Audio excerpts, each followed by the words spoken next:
Feeling stuck is a universal human experience, often accompanied by frustration, confusion, or even despair. Whether it manifests as a creative block or a genuine sense of inertia, the sensation of stagnation can leave us questioning our purpose and potential. Yet being stuck is not the end of the road. It's a signal, an invitation to pause, reflect, and redirect.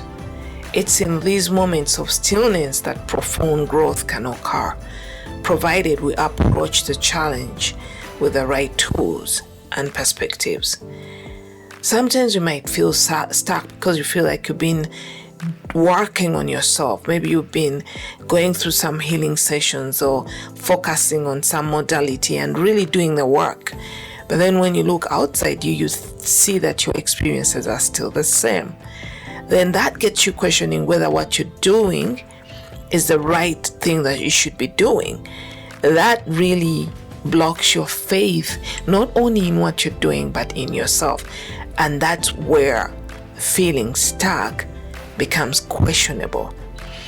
So I believe the first question to ask yourself is that, is it really true that you're stuck? Or you are compounding your feeling and aligning it with your personality? It's your friend here, Dr. Mpali, and kind of Tap the Good Spiritual Counseling and Transformational Coaching Services. And in this session, we are going to discuss a holistic guide with philosophical and psychological insights about how to get unstuck. Throughout history, great minds from both philosophy and psychology have grappled with the nature of change and progress. From the Stoics' emphasis on accepting the present moment to modern psychologists' focus on actionable strategies, these disciplines offer invaluable insights into overcoming stagnation. So if you're feeling stuck today, you feel that sense of stuckness and you really don't know what to do anymore because you feel like you've hit the wall, this video is for you. This guide combines practical steps with limitless wisdom that I'm getting from philosophers and psychologists to help you break free from feeling stuck and move toward a life of meaning, fulfillment, and forward momentum. Whether you're seeking to reignite your passion, clarify your goals, or simply find a way to take the next small step, this discussion today provides a roadmap that will help you get unstuck if you have decided that you're done being stuck. So let's explore how to navigate the complexities of feeling stuck and turn it into an opportunity for transformation. Tool number 1 is to acknowledge and accept your feelings. Acknowledging where you are emotionally and mentally is the first step toward getting unstuck. From a psychological perspective, suppression of emotions can lead to a buildup of stress and anxiety, exacerbating feelings of stagnation. Acceptance, as discussed in acceptance and commitment therapy, helps you reduce the emotional struggle by recognizing your feelings without judgment. This means that you examine how you feel, but you don't become what you feel. It's like I feel sad. You don't allow your mind to drag you into feeling sad. You sit with the sadness and observe it like two pairs of eyes without a perception, without the ability to define. You just look at this sadness like a stranger within yourself. And then it's like you're giving it the permission to fully realize and grow and then die because it feeds on your attention. So the ability to observe these feelings and not trying to control them but facing them is going to help themselves. They are going to help themselves out of your consciousness. And philosophically, this aligns with Stoicism specifically Epictetus' idea that we should distinguish between what is within our control, our thoughts and reactions, and what is not, external circumstances. By accepting your current state, you take the first step in reclaiming agency over your situation. So accept how you feel. Don't build more of it. Don't define it. Don't become it. Just watch it like two pairs of eyes without perceptions or the ability to define.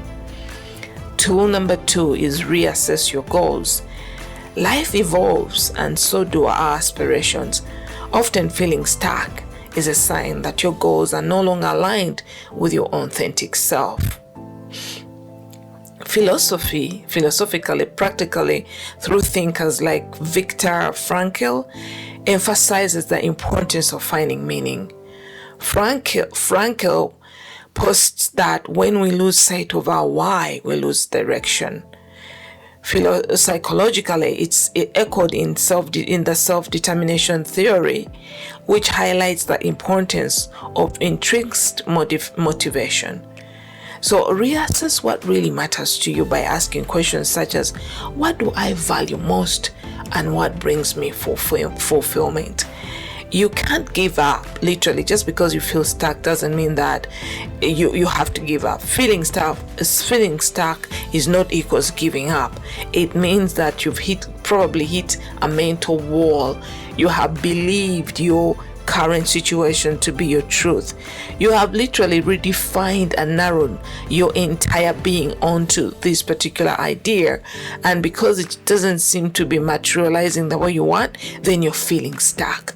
For instance, you've been working on yourself. Now, first of all, this session is in response to a fan of mine who is feeling stuck, so I'm offering it for anybody else who might be feeling stuck. So let's imagine you've been doing the work and you're not getting where you want to get. You've probably just been fired from your job and things don't feel right.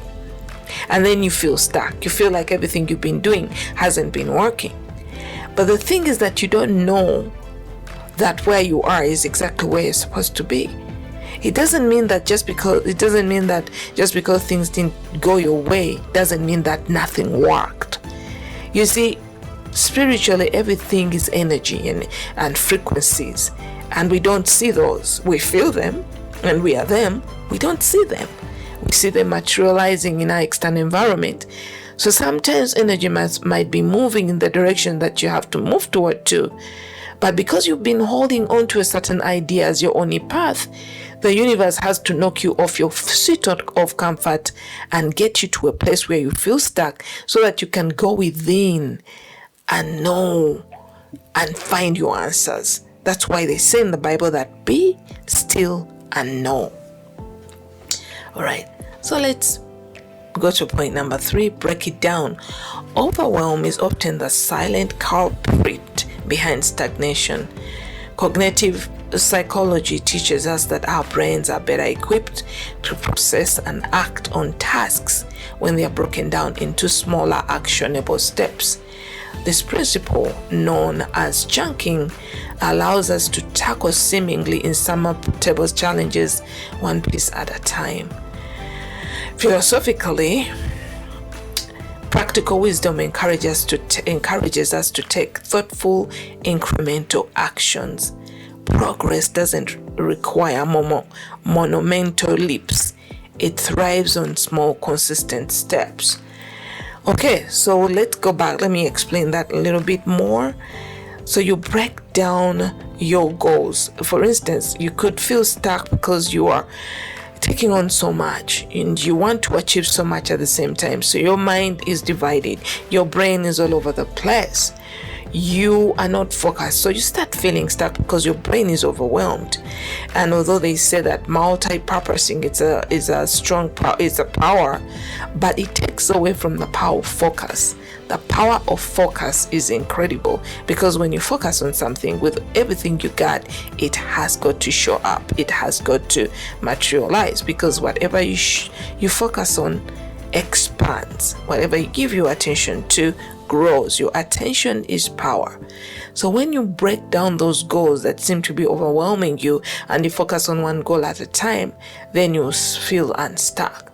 Or if you can even stop and break yourself away from these goals and even come up with new goals, maybe that might give you a greater sense of relief.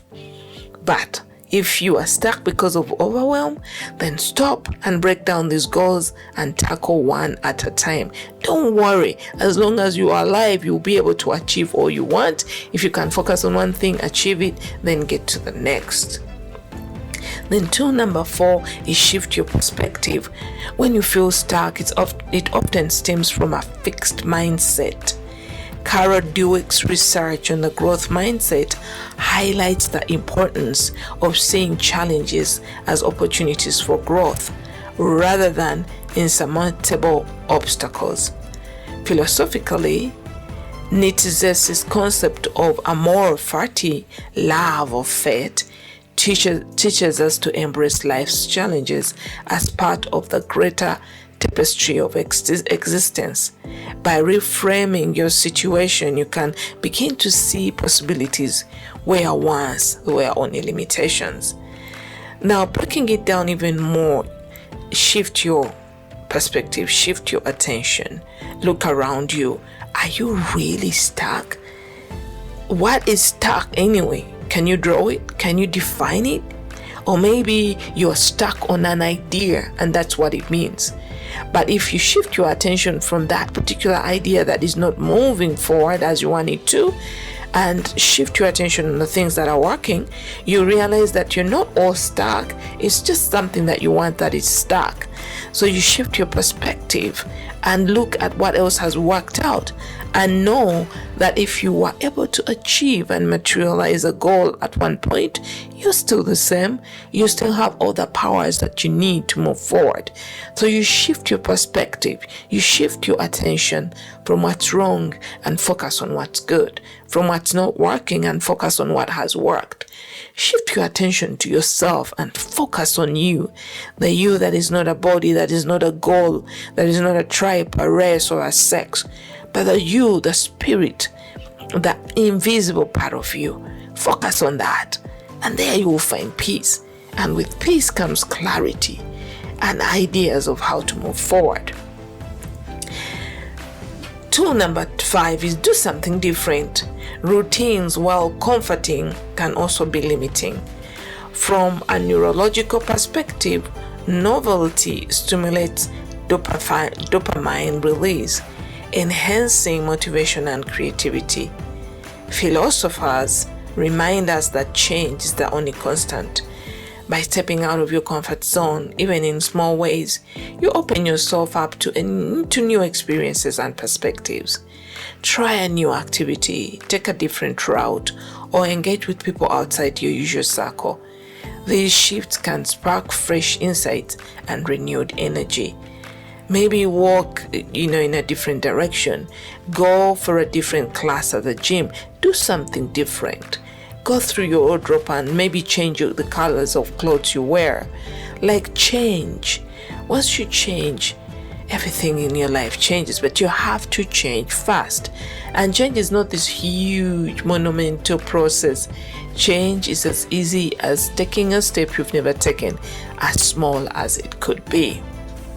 And then tool number 6 is reconnect with your why. Simon Sinek's concept of start with why emphasizes that a clear sense of purpose fuels motivation and resilience. Psychologically, this aligns with logotherapy, Viktor Frankl's approach to finding meaning even in difficult circumstances. Ask yourself, why did I start this journey? And what impact do I want to create? Reflecting on your deeper purpose can reignite your passion and provide clarity on your next steps. You know what, guys? There are times I got so stuck with my YouTube channel because you know how you're really creating one video, even if it's 10 minutes, takes about an hour. By the time you create it, find the videos that go with it, the content, find the music, edit, upload, make sure the sound is good and all of that takes a lot of time. And sometimes if you're not getting the response that you anticipated, you're not getting people to, visit your channel, you're not getting new subscribers, you start doubting yourself, you start feeling stuck, you start asking, am I really offering the right content? What's wrong with me? But I always went back to my why. Why am I offering these videos? Why am I here sharing with you what I know, what I've learned, and what I continue to learn?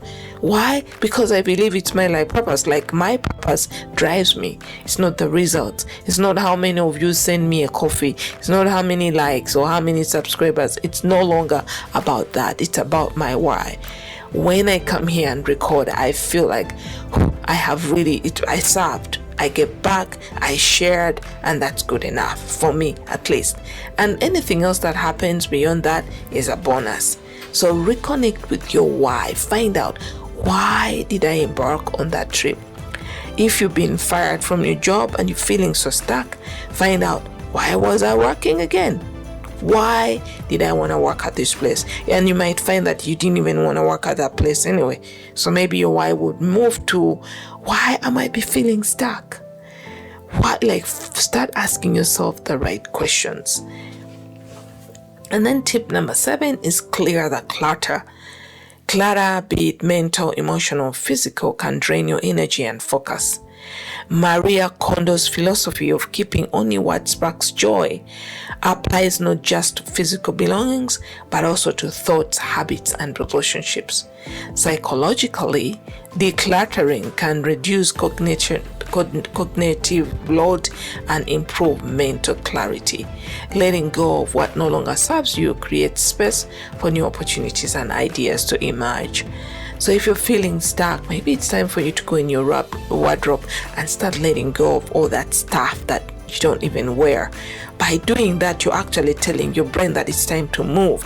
It's time, to clear space. It's time to let go. It's time to let go of what no longer serves us. Because you're not separating, your brain is not separate from your actions. Your actions are coming from your brain. So by taking one step, cleaning out your closet, you're actually telling your brain to clean out. That's why when you clean out, at least when I do, I feel a sense of relief. Then tip number 8 is take imperfection action. Perfectionism is a common barrier to progress. Psychologist Brené's research on vulnerability highlights that embracing imperfection is key to growth and creativity. Philosophically, the pragmatist approach advocated by William James encourages us to prioritize action over analysis paralysis. Start with small, imperfect steps. Actions breeds clarity and momentum, which are often the antidotes for feeling stuck. So don't wait to be perfect to take a new step. Don't wait to be perfect to put your ideas out there. And I'm talking, so let's imagine you just lost your job and you feel stuck.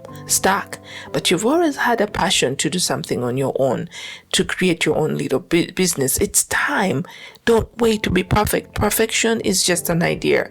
Perfection is just it's an idea that propels on comparison. What do you mean perfection? Who are you comparing yourself to? By you taking a first step and perfectly taking the step, that's a perfection. By you thinking right, that's perfection. By you focusing on your goal, that's a perfection.